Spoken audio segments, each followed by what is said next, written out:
Here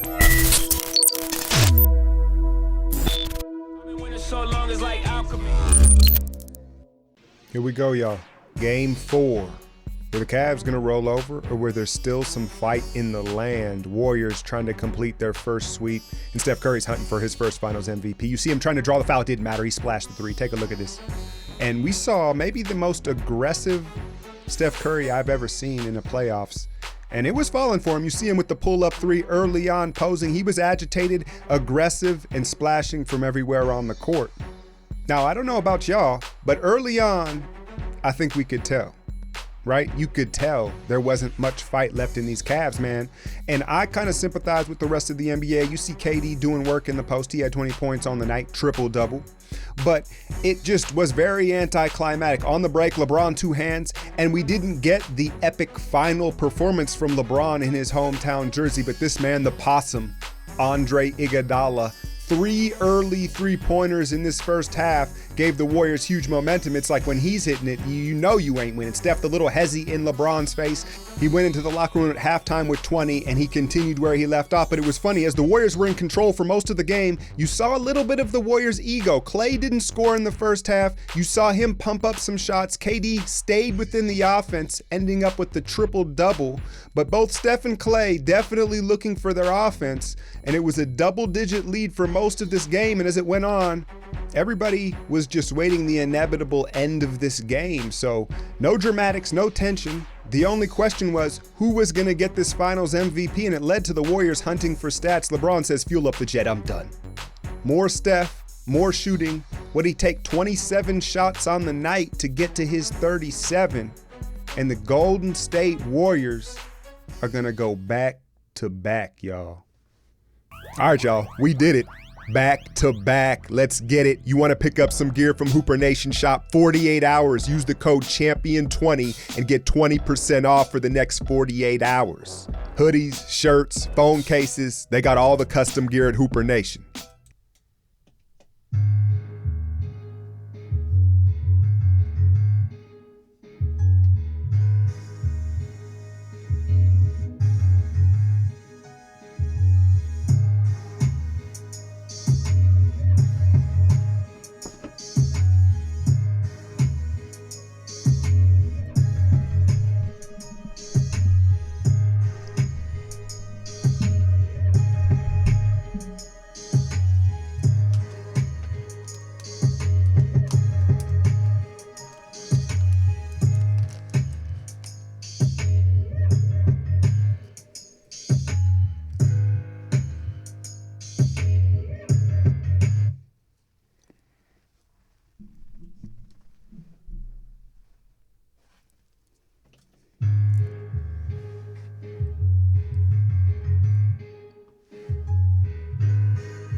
Messing with y'all, man. Messing with y'all.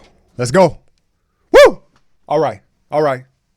You know, I have to say, man, you know my style.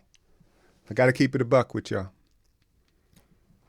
Does it feel that good? Or does it feel expected? Right? Kind of feels expected.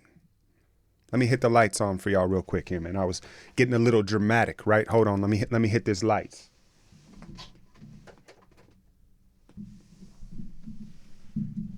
There we go. There we go. Y'all can see me. Got my victory cigar, but have y'all ever tried to smoke one of these? Shits is nasty. It's an acquired taste, right? And it's a taste I don't have yet. Not in that bracket yet. But I have to keep it a buck. Like it was in looking at the Warriors at the end, with the exception of Klay Thompson, everybody, it wasn't joy, it was more of relief. Right? And these are rich people problems. These are rich fan problems, man. And it's, it is what it is, right? But I think the Cavs are partly to blame for this. There was not much fight put up in this, right? This was a very anticlimactic sweep. And everybody that was saying, the Western Conference Finals Game 7, that was our celebration, right? That was kind of it, right? You didn't want to get overconfident, but everybody knew what was happening in this one. I'm not even going to get into the game. LeBron, and can you blame him? Can you blame him? But yeah, he rolled over. He rolled over. I tweeted out in the beginning of the game, DOA. Them boys was dead on arrival. And you could read between the lines in the last 48 hours just what LeBron was saying and the way he had been treating his teammates throughout this series. You know, it's easy. There's times where you can scold your teammates, but ultimately you need to build them up because you need them. And LeBron didn't do that, right? And I'm not judging him. It was a losing battle either way, but he certainly didn't help his cause by what he said and his passive aggressiveness through the media during this series. Now, I'm not going to break down the game, y'all. I'm not going to break it down because, you know, there ain't a whole lot to say, man. There ain't a whole lot to say. Now, I will say the real intrigue in this was the finals MVP, Steph Curry or Kevin Durant. And Steph, I had tweeted out, I believe, you know, a couple minutes left in the first half before he had probably 17, 18 points. I said, just play basketball, Steph. Just play basketball. And some people got at me like, yo, what do you mean? He's on fire. He's on fire. But there's levels to the shit. And the basketball heads that are at the level that understand this, I'm not trying to talk down on people. I'm just saying, you know, the people that really watch into the details knew that Steph was forcing the issue. Now, he was shooting just fine, but he missed a lot of open passes. He was being aggro, and you can't have both ways, Alchemy, because there's times where I accuse him of not being aggressive enough. So I wasn't upset with him. I understood what was happening, but that was my concern going into the game was we all know how bad Steph wanted that finals MVP. He can say whatever he wanted. We all have seen the footage of Iguodala consoling him after game 3. And part of the reason why these dudes all have egos, don't kid yourself. You don't get to this level without a massive ego. So it's not that. But part of the reason why Steph wants the finals MVP so bad is because of the hate. The media and the narrative is, oh, you let Kevin Durant come take your team. And the overrated storyline of Steph Curry, as well as his peers not accepting him. That's been a big story throughout this week, right? And so that's what drove Steph Curry to, wanting this accolade. And he came out ultra aggressive. He was fine, but there were several plays, those of you know what I'm talking about, where he just didn't make the basketball read. He was hunting, right? Ultimately, it didn't matter. Now, Kevin Durant won the finals MVP, and because of that 43-point performance, you can't argue it, right? You can't say it's outrageous because a lot of y'all weren't paying attention. I have to do the stat lines. You see my little ticker, right? And you see, but that game 2 where Steph set the record for 9 3-pointers, Kevin Durant was like 65%, 26 points, 13 rebounds. Like he had a crazy efficient game 2 that was very quiet. We all know he underperformed in game 1. But those of you on my patrons, shout out to my patrons, my pregame live I was talking about, I threw that out there, that this was the biggest issue of the game or of the last question that needed to be answered in this NBA season. And I kind of knew Durant was going to win it. I thought Steph wanted that 40, right? You thought he was going to get that 40 spot. And shout out to Kerr for not overdoing it and not leaving him in there too long. But if you think about it, have y'all heard CJ McCollum and his tweets, right? And what he's saying, oh, KD, they don't cheer for you like that and blah, blah, blah. What happens when you have a dynasty, when you have a team this successful, what happens is people are going to try to divide because they can't beat us. They can't beat them. I say us, I don't care. I feel like I'm part of the damn squad. I got my jersey on, right? But that's what's going to happen is the people from the outside, they're trying to find cracks in the armor of this new dynasty because they're officially a dynasty tonight. Make no mistake about that shit. Shout out the whole yay. But they're going to do it, and that's exactly what CJ McCollum was doing, right? Oh, Durant, they don't cheer for you like Steph. They don't love you like that. They don't love you like that, Paul Pierce. By the way, how bad is Paul Pierce? Fuck. If you pay attention, Jalen looks like he wants to snuff his ass pretty much every time. But anyway, back on subject. So that's what's going to happen is people are going to start saying things in the media to try to cause a divide between these 4 superstar players, right? And that's what CJ McCollum was doing. Plus, he's salty. He's from Cleveland. And what I saw going into this was the powers that be, the media, whoever votes for this final MVP, if it's close or if at all you could give it to Durant, I just kind of knew they were going to give it to Durant. just because they need to try to divide this team, right? There is no end in sight right now. I know the young Boston Celtics look very nice. Philadelphia, right? But there is no end in sight. Houston Rockets, Houston fans, I got news for y'all. Y'all ain't going to be better next year. That's what was so devastating about this Rockets loss. I'm going to keep it a buck with you. I said they had a real opportunity if Chris Paul didn't go down. I thought they probably were going to win it. But what hurts worse about that loss was Chris Paul ain't getting better. James Harden ain't getting better. And Clint Capella is about to secure a major bag. So the Houston Rockets, that was a tight window and they missed it, right? So there's no end in sight for this dynasty right now. All these boys still in their prime. So what do? You have to divide them. You have to break them up within. And so you slide Kevin Durant that finals MVP in hopes that maybe Curry starts to get a little salty. He's playing back that Hamptons meeting and he's like, dang, man, I'm sitting here with my 3 rings. But, they're talking about this KD's team. And my peers, LeBron, these guys, LeBron don't even mention Steph's name no more, right? He's like, they got Kevin Durant. They got another MVP. I see you, LeBron. You ain't slick, bro. There's too much. The way media is covered today, it doesn't get past none of us, right? But, I'm not saying this is happening.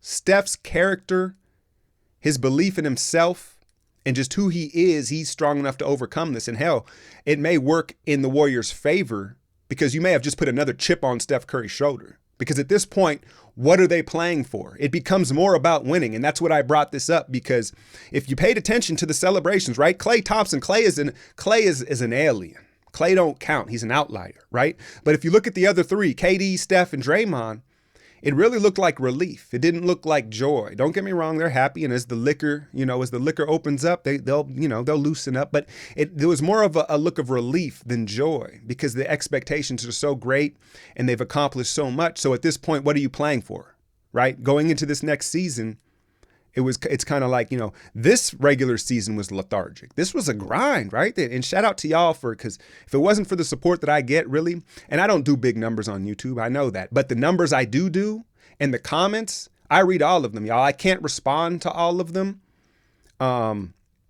because it would just be, because then I'd feel guilty. It's like if I respond to one, I got to respond to all. So I try to get it in, but I read all of them and the support keeps me going. But back to the Warriors. This was a grinding season. How hard was this? Can you imagine next year now?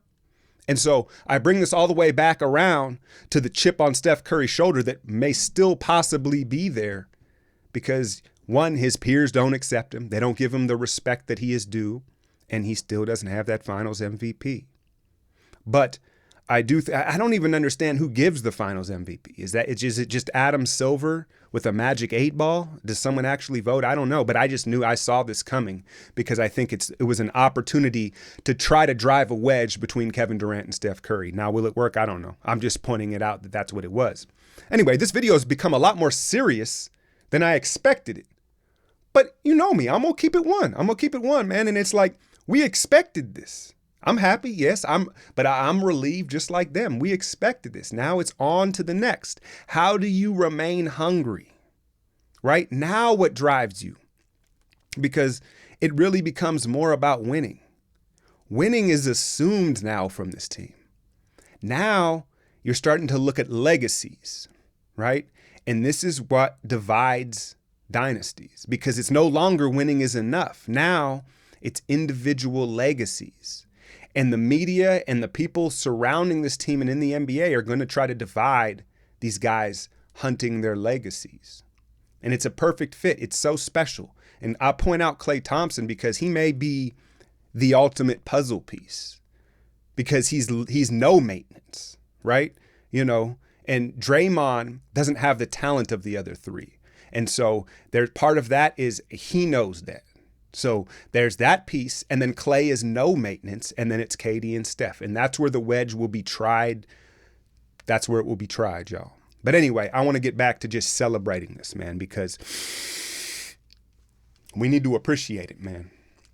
A lot of you fans, it doesn't matter when you join this Warriors team as a fan, right? I'm not judging you because it happens. It doesn't, your age, it could just be your age. It could just be whatever the circumstances were. But those OGs that have been along for this ride, man, I don't feel guilty or lucky at all because I've seen where this franchise has been, and there's been so many years, man. So it's like I'm not trying to be arrogant about the situation, but I'm just like, yeah, man, and I just want to enjoy it. But it's funny because it's just human nature. It doesn't feel like the first one, right? And it doesn't even feel like the second one. But again, part of that was the Cavs just rolled their ass over, right? But moving into the offseason, y'all. First off, I just want to thank everybody again. Back to the support. Because again, this isn't a big channel, man, but I hope through my videos and you guys, I remain genuine and you can just see how much I love basketball. I really do. And your guys' support keeps me going through this, man, because this season was a grind. How many games where there was just like shit? But I knew y'all enjoyed my takes, and that's what kept me going, man. So I just want to salute y'all and thank y'all for supporting the channel, man. Moving into the offseason, you know I'm going to cover the Summer League, the draft, all the offseason moves July 1st, and we're going to keep it rolling, man. We're going to keep it rolling because I'm hungry. I know the Warriors have reached the pinnacle. I've just got my fucking foot in the door. So I'm working every day on how to get better, right? And how to bring y'all some more unique content. And you believe I'm going to do that, man. So the support is much appreciated. Keep following me through the summer. Patrons, I got a lot of exclusive training videos, individual Warrior breakdowns coming through the summer, man. So I maybe take a week off and then it's back on the grind, baby. Hit that like, share, and subscribe. I'm out, y'all.